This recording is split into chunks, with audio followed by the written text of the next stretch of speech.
जय हिंद साथियों। तो कैसे हैं आप सभी लोग? उम्मीद करता हूँ बहुत बढ़िया होंगे, जबरदस्त जिंदाबाद होंगे। मैं विशाल आपका एक बार फिर से स्वागत करता हूँ आपका अपने इस वीडियो में। और आज हमारी ओवरऑल जो है ना 17 नंबर की वीडियो होने वाली है। यहाँ पर हम लोग जो इम्पोर्टेंट गवर्नर जनरल थे हमारे देश के, कब कौन रहे और किसके समय रहे, इन सभी की बात करेंगे अपने इस वीडियो में। तो प्रश्न जो है ना हमारे बहुत ही अच्छे होने वाले हैं। अगर आप पहले बार वीडियो को देख रहे हैं तो वीडियो को लाइक करें और ऐसी वीडियो पाने के लिए हमारे चैनल को सब्सक्राइब करें। तो चलते हैं अपने प्रश्नों की ओर बिना समय बर्बाद करते हुए। पहला प्रश्न हमारा कि सविनय अवज्ञा आंदोलन के शुभारंभ के दौरान गवर्नर जनरल कौन था? तो वो था हमारा इरविन। इरविन के समय में जो है ना सविनय अवज्ञा आंदोलन हमारा शुरू हुआ। तो क्वेश्चन नंबर 1 का ऑप्शन नंबर सी हमारा बिल्कुल राइट और सटीक आंसर हो जाएगा। क्वेश्चन नंबर सेकंड, बंगाल के पहले गवर्नर जनरल कौन थे, हमें बताना है। तो क्वेश्चन नंबर सेकंड का ऑप्शन नंबर बी हो जाएगा। हेस्टिक्स था हमारा बंगाल का पहला governor general. Question number three, सती प्रथा को किसके द्वारा समाप्त किया गया? तो क्वेश्चन नंबर थ्री का ऑप्शन नंबर हो जाएगा हमारा डी, बेंटिंग के प्रयासों से, और राजा राम मोहन राय ने इसको समाप्त किया था, कुछ इस प्रकार से कहेंगे हम लोग। जलियांवाला बाग हत्याकांड जब हुआ तो उस समय वायसराय कौन था? तो बताना है। क्वेश्चन नंबर चार का ऑप्शन नंबर सी हो जाएगा। तो चैम्प्सफोर्ड था हमारा उस समय वायसराय। क्वेश्चन नंबर पाँच, निम्नलिखित में से किसे नागरिक सेवाओं का जन्मदाता या पिता कहा जाता है? तो किसे कहा जाता है भाई? क्वेश्चन नंबर पाँच का ऑप्शन नंबर हो जाएगा हमारा सी। कौन सा हो जाएगा? कार्नवालिस को हमारा किसको नागरिक सेवा का जन्मदाता कहा जाता है? कार्नवालिस, यानी जो प्रशासनिक सेवा जो इस समय हम लोग यूपीएससी वर्तमान रूप है यूपीएससी या पुलिस जो है ना उनका जन्मदाता हम लोग कार्नवालिस को कहते हैं। तो क्वेश्चन नंबर पाँच का ऑप्शन नंबर ए हो जाएगा राइट। क्वेश्चन नंबर छः, श्रीरंगपट्टनम की संधि टीपू सुल्तान और किसके मध्य हुई थी? तो क्वेश्चन नंबर छः का ऑप्शन नंबर ए हो जाएगा। ये कार्नवालिस के साथ हुई थी, टीपू सुल्तान की। क्वेश्चन नंबर सात, किस ब्रिटिश गवर्नर जनरल ने भारत में सार्वजनिक कार्य विभाग यानी पीडब्ल्यूडी की स्थापना किसने की थी? क्वेश्चन नंबर सात का ऑप्शन नंबर सी हो जाएगा। तो डलहौजी ने की थी हमारी पीडब्ल्यूडी की स्थापना। किसके प्रशासन के तहत भारतीय पुरातत्व सर्वेक्षण ने कार्य करना शुरू किया? तो कौन था भाई, बताना है। क्वेश्चन नंबर आठ का ऑप्शन नंबर सी हो जाएगा राइट, यानी कैनिन था उस समय हमारा। तो आठ का क्वेश्चन का आंसर हो जाएगा सी वाला ऑप्शन। क्वेश्चन नंबर नौ, ब्रिटिश गवर्नर जनरल ने भारत में गुलामी को समाप्त किया, हमें बताना है वह कौन सा गवर्नर जनरल था जिसने भारत को में गुलामी को समाप्त किया? तो क्वेश्चन नंबर नाइन का ऑप्शन नंबर हो जाएगा ए हमारा। जो है ना ये ब्रिटिश गवर्नर था, जब ये भारत में आए तो उसने बोला अब जो है ना कोई दास या दासी नहीं रहेंगे, सब सब जो है ना ब्रो ब्रो हो जाएंगे। तो एलन ब्रो, इस प्रकार से हम लोग इसको याद कर सकते हैं।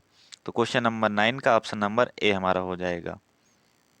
क्वेश्चन नंबर 10, लॉर्ड डलहौजी ने किसके समय यानी किस विश्वविद्यालय की स्थापना की थी? तो डलहौजी ने भी भारत में विश्वविद्यालय की स्थापना की थी, वो कौन सा था हमारा? तो क्वेश्चन नंबर 10 का ऑप्शन नंबर सी हमारा बिल्कुल हो जाएगा राइट, दिल्ली। जो हमारा दिल्ली विश्वविद्यालय था इसकी स्थापना की थी। क्वेश्चन नंबर 11, जब बॉम्बे को प्रेसिडेंसी पद के लिए नामित किया गया तब ब्रिटिश गवर्नर जनरल कौन था, हमें ये बताना है। तो क्वेश्चन नंबर 11 का ऑप्शन नंबर ए हमारा हो जाएगा राइट। तो कौन था हमारा? हेस्टिक्स था। क्वेश्चन नंबर 12, किस गवर्नर जनरल के शासनकाल में अंग्रेजी को आधिकारिक भाषा बनाया गया था? भारत में कभी भारत में अंग्रेजी को भी कभी आधिकारिक भाषा बनाया गया था, तो किसके समय बनाया गया था? तो क्वेश्चन नंबर 12 का ऑप्शन नंबर हो जाएगा ए, बेंटिक के समय बनाया गया था। तो क्वेश्चन नंबर 12 का ऑप्शन नंबर ए बिल्कुल राइट हो जाता है। क्वेश्चन नंबर 13, किस वायसराय के कार्यकाल के दौरान लाला लाजपत राय और बाल गंगाधर तिलक वर्मा में कैद हुए थे? वर्मा हम लोग देखते हैं जो हमारा इस समय म्यांमार है ना उसका पुराना नाम था। तो क्वेश्चन नंबर 13 का ऑप्शन नंबर ए हो जाएगा। तो मिंटो के समय हुआ था ऐसा काम। तो इसका हो जाएगा ऑप्शन नंबर ए हमारा बिल्कुल राइट, क्वेश्चन नंबर 13 का। क्वेश्चन नंबर 14, 1905 में बंगाल का विभाजन इससे प्रभावित हुआ था? तो बंगाल का विभाजन 1905 ईस्वी में हुआ था, और इससे किससे प्रभावित हुआ था बताना है हमें। तो क्वेश्चन नंबर 14 का ऑप्शन नंबर हो जाएगा हमारा डी वाला। तो लॉर्ड कर्जन था उस समय, तो क्वेश्चन नंबर 14 का option number D. Question number 15, 64 दिनों तक तेजी से चलने के बाद जतिन दास किसके कार्यकाल में शहीद हो गए? तो जतिन दास किस किस कार्यकाल में शहीद हुए थे? तो क्वेश्चन नंबर 15 का जो है ना ऑप्शन नंबर हो जाएगा सी। तो इरविन के समय हुआ था ऐसा काम, तो इरविन हो इसका हो जाएगा आंसर, बिल्कुल सटीक और सही। क्वेश्चन नंबर आगे बढ़ते हैं हम लोग।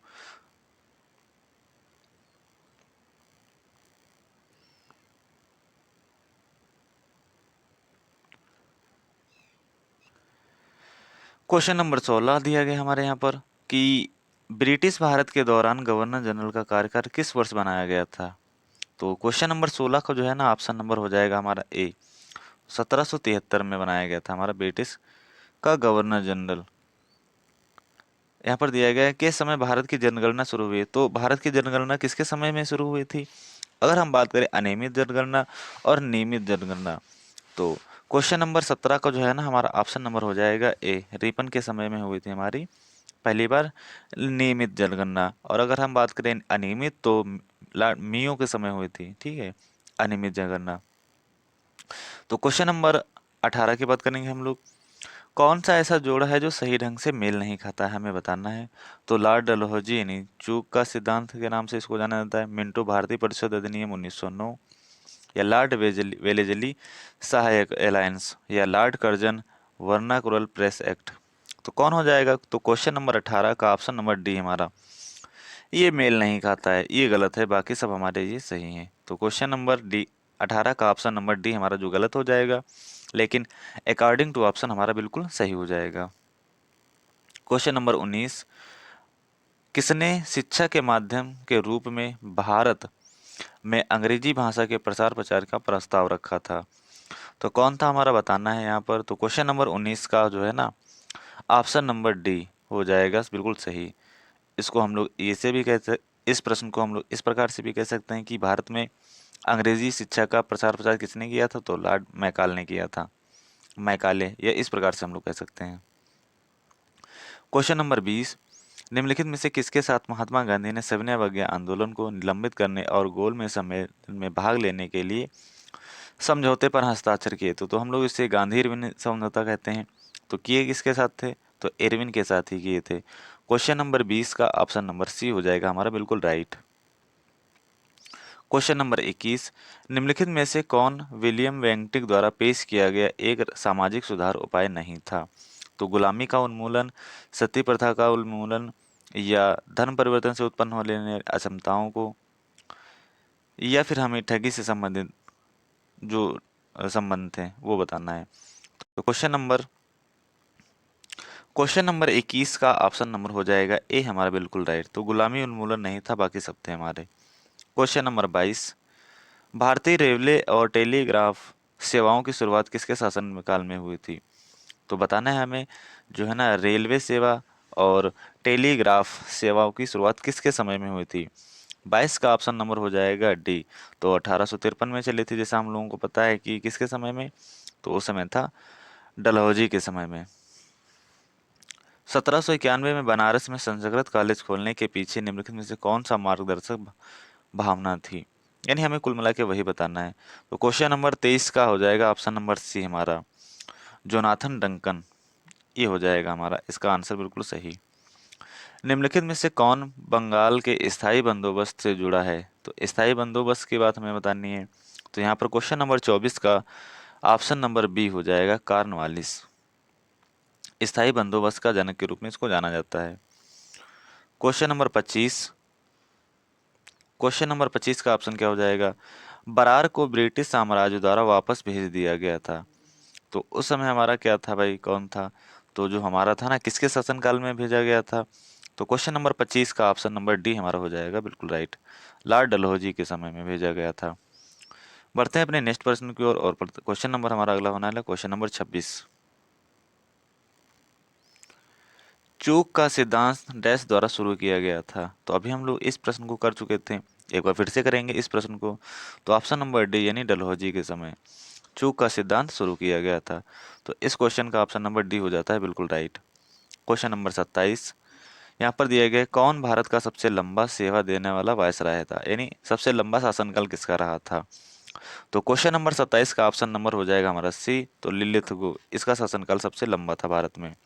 तो ऑप्शन नंबर सी बिल्कुल राइट हो जाता है। बात करें क्वेश्चन नंबर 28 की, तो बताना है कि हमें किसने शिमला में विकेरेगल लॉज के निर्माण में गहरी दिलचस्पी जताई। ठीक है। और 1888 में इससे पहले निवासी बन गए थे। तो कौन सा हमारा बताना है। तो क्वेश्चन नंबर 28 का जो है ना ऑप्शन नंबर डी हमारा हो जाएगा बिल्कुल राइट। तो डफरिन था। क्वेश्चन नंबर 29, किस भारतीय राज्य को लॉर्ड डलहौजी ने कुप्रबंध के बहाने गिरवी रखा था। तो कौन था हमें बताना है सबसे पहले। तो क्वेश्चन नंबर 29 का ऑप्शन नंबर हो जाएगा हमारा, क्वेश्चन नंबर 29 का ऑप्शन हो जाएगा ए हमारा। तो अवध क्षेत्र को इसने कुप्रशासन का आरोप लगाकर हड़पने की कोशिश की थी। 1931 यानी 21 में किसके कार्यकाल में प्रिंस ऑफ वेल्स भारत आए, बताना है हमें। तो यहाँ पर ए हो जाएगा ऑप्शन, ऑप्शन बी हो जाएगा, सी हो जाएगा या डी, बताना है हमें। तो इसका जो ऑप्शन हो जाएगा 30 का, तो ऑप्शन नंबर हो जाएगा हमारा सी। किसके समय, रीडिंग के समय में। तो क्वेश्चन नंबर 31 निम्नलिखित में से, क्वेश्चन नंबर 31, तो स्थानीय स्वशासन के पिता के रूप में किसको जाना जाता है, हम लोगों को बताना है। तो क्वेश्चन नंबर 31 का ऑप्शन नंबर बी हो जाएगा रिपन। रिपन को जाना जाता है स्थानीय स्वशासन के रूप में, और नागरिक सेवाओं का जन्मदाता के रूप में हमें जाना जाता है कार्नवालिस को। तो कंफ्यूज नहीं होना है। क्वेश्चन नंबर 32, किसके कार्यकाल में भारत का अधिनियम 1935 प्रांतों में लागू किया गया था। यानी अधिनियम था हमारा 1935 का, और उसे प्रांतों में कब लागू किया गया था और किसके समय लागू किया गया था, ये बताना है हमें। तो क्वेश्चन नंबर 32 का ऑप्शन नंबर ए हो जाएगा सही, लिलिथगो के समय लागू किया गया था। क्वेश्चन नंबर 33, बंगाल के पहले राज्यपाल कौन थे, ये बताना है हमें। तो कौन था हमारा भाई।